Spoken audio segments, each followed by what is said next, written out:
Hello అండి. అందరికీ నమస్తే. అందరూ ఎలా ఉన్నారు? Welcome to mom with Yashu cooking world channel.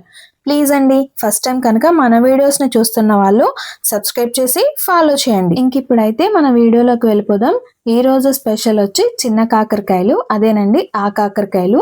ఇవి సీజన్‌లో మాత్రమే దొరుకుతూ ఉంటాయి కదా! టేస్ట్ అనేది చాలా బావుంటుంది. అలానే కాస్ట్ కూడా చాలా ఎక్కువ అనుకోండి. సో, దీంతో మనం ఈరోజు కర్రీ అనేది ప్రిపేర్ చేసేద్దాం. దానికోసం ముందుగా స్టవ్ ఆన్ చేసుకొని ఫ్లేమ్ అనేది సిమ్‌లో ఉంచుకొని ఒక పాన్ అయితే పెట్టుకోవాలి. దీంట్లోకి 4 స్పూన్స్ వరకు ఆయిల్‌ని అయితే వేసుకుంటున్నానండి. ఈ ఆయిల్ అనేది కొద్దిగా హీట్ అయిన తర్వాత మనం ముందుగానే కట్ చేసి పెట్టుకున్న ఆ కాకరకాయ ముక్కల్ని అయితే వేసుకోవాలి. ఇవి సీడ్స్ అనేవి మీకు ఇష్టం ఉంటే ఉంచుకోవచ్చండి, లేదంటే తీసేయొచ్చు. నేను లేతగా ఉన్న వాటిని ఉంచేసాను. బాగా ముదిరిపోయిన సీడ్స్‌ని అయితే తీసేసాను. సో, వీటిని అయితే కొంచెంసేపు ఫ్రై చేసుకోవాలి. వీటిని ఫ్రై చేసుకున్నంత సేపు మనం లో ఫ్లేమ్‌లో మాత్రమే ఉంచుకొని ఫ్రై చేసుకోవాలి. ఇవి కుక్ అయ్యే లోపల మనం మిక్సీ జార్ తీసుకొని మసాలా కోసం అయితే ప్రిపేర్ చేసుకోవచ్చు. ఇప్పుడు మిక్సీ జార్‌లోకి 3 లవంగాలు, ఒక యాలుక, హాఫ్ ఇంచ్ దాల్చిన చెక్క, 2 స్పూన్స్ వరకు ఎండు కొబ్బరిని వేసుకొని ఒకసారి అయితే గ్రైండ్ పట్టుకోవాలి. ఇవి కొద్దిగా గ్రైండ్ అయిన తర్వాత కట్ చేసి పెట్టుకున్న పెద్ద సైజ్ ఆనియన్ ముక్కల్ని వేసుకోవాలి. అలానే కట్ చేసి పెట్టుకున్న 2 టమాటోలను కూడా వేసుకుని వీటిని కూడా కోర్స్‌గా గ్రైండ్ చేసుకోవాలి. మరీ ఎక్కువగా పేస్ట్‌లా మిక్సీ పట్టేస్తే కర్రీ టేస్ట్ అనేది అంత బాగోదు. చూసారు కదండీ, వీడియోలో చూపిస్తున్నట్టుగా ఈ విధంగా కోర్స్‌గా మిక్సీ పట్టుకుంటే సరిపోతుంది. ఈ లోపుగా కాకరకాయ ముక్కలు అనేవి ఎంతవరకు మగ్గినాయో చూసుకోవాలండి, లేదంటే కాకరకాయ ముక్కలు అనేవి అడుగు పట్టేస్తుంది. సో, 2 నిమిషాలకు ఒకసారి మూత తీసుకుని మనం కలుపుకుంటూ మగ్గించుకోవాల్సి ఉంటుంది.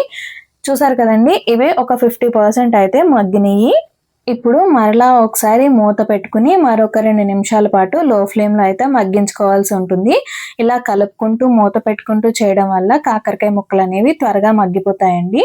మరొక 2 నిమిషాల తర్వాత మూత తీసుకొని చూసుకున్నట్లయితే కాకరకాయ ముక్కలనేవి ఆల్మోస్ట్ ఫ్రై అయిపోయినాయండి. అడుగు పట్టేస్తుంది కూడా. సో, ఇలాంటప్పుడు మనం కొద్దిగా సాల్ట్ వేసుకుని మరొక నిమిషం పాటు కలుపుకుంటూ ఫ్రై చేసుకోవాలి. అప్పుడు సాల్ట్ అనేది ఈ కాకరకాయ ముక్కలు పట్టి కర్రీలో టేస్ట్ అనేది చాలా బావుంటుంది. సో, ఒక నిమిషం తర్వాత వీటిని వేరొక ప్లేట్‌లోకి అయితే ట్రాన్స్‌ఫర్ చేసుకోవాల్సి ఉంటుంది. ఇప్పుడు అదే ప్యాన్‌లోకి 3 టేబుల్ స్పూన్స్ వరకు ఆయిల్‌ని అయితే వేసుకోవాలి. ఈ కర్రీలోకి కొద్దిగా ఆయిల్ ఎక్కువ ఉంటేనే టేస్ట్ అనేది బావుంటుంది. సో, ఎక్కువగానే వేసుకోవాలి. అందుకోసం నేను 3 టేబుల్ స్పూన్స్ వరకు వేసుకున్నానండి. అలానే హాఫ్ స్పూన్ వరకు జీలకర్ర, హాఫ్ స్పూన్ ఆవాలు వేసుకోవాలి. 2 రెమ్మల వరకు కరివేపాకును కూడా వేసుకున్నాను. అలానే వీటితో పాటుగా 3 పచ్చిమిర్చిని కూడా ఈ విధంగా అయితే కట్ చేసుకొని వేసుకొని ఒక నిమిషం పాటు కలుపుకుంటూ ఫ్రై చేసుకోవాలి. తర్వాత ముందుగా మిక్సీ పట్టుకున్న టమాటో ఆనియన్ పేస్ట్ ఏదైతే ఉందో దానిని కూడా వేసుకుని లో ఫ్లేమ్‌లో మనం ఒక 5 నిమిషాల పాటు ఫ్రై చేసుకోవాల్సి ఉంటుంది. లేదంటే ఇది అడుగు పట్టేస్తుందండి. అందుకని ఒక 2 నిమిషాల పాటు ఇలా కలుపుకుంటూ ఫ్రై చేసుకున్న తర్వాత మరొక 3 నిమిషాల పాటు మూత పెట్టుకుని మగ్గించుకోవాల్సి ఉంటుంది. అప్పుడైతే వాటర్ అంతా ఎగిరిపోయి ఆయిల్ అనేది సెపరేట్ అయ్యి కనిపిస్తుందండి. ఇలా ఆయిల్ సెపరేట్‌గా వచ్చినప్పుడు మనం ఫ్రెష్‌గా దంచి పెట్టుకున్న అల్లం వెల్లుల్లి పేస్ట్‌ని అయితే 1 టేబుల్ స్పూన్ వరకు వేసుకోవాలి. ఇలా వేసుకొని పచ్చివాసన పోయేంత వరకు మరొక నిమిషం పాటు కలుపుకుంటూ ఫ్రై చేసుకోవాల్సి ఉంటుంది. ఈ కర్రీకి టేస్ట్ అనేది ఈ ఆనియన్ ఫ్రై చేసుకోవడంలోనే ఉంటుందండి. అది వాటరీగా ఉంటే టేస్ట్ అనేది అంత మంచిగా అనిపించదు. ఆయిల్ అనేది రిలీజ్ అయ్యి మంచిగా ఫ్రై అయితేనే టేస్ట్ అనేది బావుంటుంది. సో, కొద్దిగా ఆయిల్ అనేది రిలీజ్ అయిన తర్వాత మనం ఇప్పుడు దీంట్లోకి ముందుగానే ఫ్రై చేసి పెట్టుకున్న కాకరకాయ ముక్కల్ని కూడా వేసుకుని మొత్తం ముక్కలన్నిట్లికి మసాలా పట్టేలా ఒకసారి అయితే కలుపుకోవాలి. తర్వాత మనం కొద్దిగా సాల్ట్‌ని కూడా యాడ్ చేసుకోవాలి. ముందు కాకరకాయ ముక్కలు ఫ్రై చేసుకున్నప్పుడు కొద్దిగా సాల్ట్ అనేది వేసుకున్నామండి. ఇప్పుడు చూసుకొని కర్రీకి సరిపడినంత వేసుకోవాలి. అలానే కారాన్ని కూడా మీకు టేస్ట్‌కి తగినంత యాడ్ చేసుకోండి. పసుపుని ఒక పావు స్పూన్ వరకు వేసుకుని మొత్తం అంతా కలిసేలా అయితే ఒక నిమిషం పాటు బాగా కలుపుకోవాలి.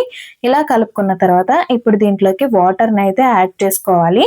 ఆల్రెడీ ముందే ఫ్రై చేసుకున్నాం కాబట్టి మరీ ఎక్కువగా టైం అయితే పట్టదండి. సో, మీకు గ్రేవీ ఎంత కావాలి అనుకుంటారో అంతవరకు వాటర్‌ని వేసుకొని మూత పెట్టుకొని మీడియం ఫ్లేమ్‌లో మగ్గించుకుంటే సరిపోతుంది. నేను ఒక 3 నిమిషాల పాటు మగ్గించుకున్నానండి. నాకు ఈ విధంగా వచ్చింది. ఒకసారి కలుపుకొని చూసుకున్నట్లయితే గ్రేవీ అనేది ఎంతుందా అనే విషయం అయితే తెలుస్తుంది. సో, సరిపోతుంది అనుకుంటే ఇప్పుడు దీంట్లోకి హాఫ్ స్పూన్ వరకు జీలకర్ర పొడి, 1 స్పూన్ వరకు ధనియాల పొడి వేసుకోవాలి. అలాగే తరిగి పెట్టుకున్న కొద్దిగా కొత్తిమీరని కూడా వేసుకొని ఒక నిమిషం పాటు కలుపుకుంటూ ఉడికించుకోవాలి. ఫైనల్గా టేస్ట్ చెక్ చేసుకుని ఏదైనా సరిపోకపోతే అడ్జస్ట్ చేసుకుని మరొక నిమిషం పాటు ఉడికించుకుంటే ఎంతో టేస్టీగా ఉండే ఆ కాకరకాయ కర్రీ అనేది రెడీ అయిపోయినట్టేనండి. ఇప్పుడు దీన్ని సర్వింగ్ బౌల్లోకి అయితే తీసేసుకుందాము. ఈ కాకరకాయలు అయితే కొద్దిగా చేదుగా ఉంటాయి. ముందే ఫ్రై చేసుకున్నాం కాబట్టి ఆ చేదు కూడా ఉండదు. ఈ కర్రీ రైస్లోకి రోటీస్లోకి కూడా చాలా బాగుంటుంది. ఈ కర్రీ టేస్ట్ గానీ, ఫ్లేవర్ గానీ సేమ్ మటన్ కర్రీ లానే ఉంటుందండి. ఈ రెసిపీ నచ్చినట్లయితే తప్పకుండా ట్రై చేసి ఎలా వచ్చిందో కామెంట్ చేయండి. Thank you for watching.